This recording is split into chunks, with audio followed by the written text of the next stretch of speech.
రాత్రైనా తలుపు తెచ్చి సార్ కాయకం ఉన్నది మీరు పోయి ముఖ్యమంత్రి గారిని మంత్రులను మాట్లాడుంది అంటే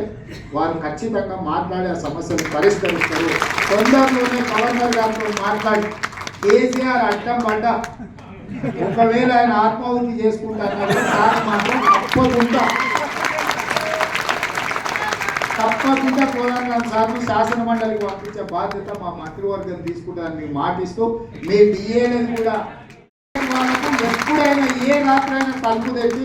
సార్ కాయకం ఉన్నది మీరు పోయి ముఖ్యమంత్రి గారిని మంత్రులను మాట్లాడుంది అంటే వారు ఖచ్చితంగా మాట్లాడే ఆ సమస్యను పరిష్కరిస్తారు. తొందరలోనే గవర్నర్ గారితో మాట్లాడి కేసీఆర్ అడ్డం పడ్డ ఒకవేళ ఆయన ఆత్మాహుతి చేసుకుంటారని సార్ మాత్రం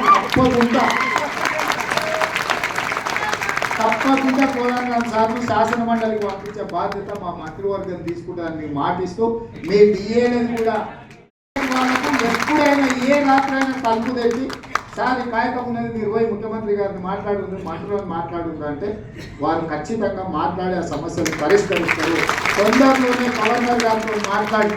కేసీఆర్ అడ్డం పడ్డ ఒకవేళ ఆయన ఆత్మాహుతి చేసుకుంటారని సార్ మాత్రం తప్పకుండా కోదండ సార్ను శాసన మండలికి పంపించే బాధ్యత మా మంత్రివర్గం తీసుకుంటారని మాటిస్తూ మీ డిఏలను కూడా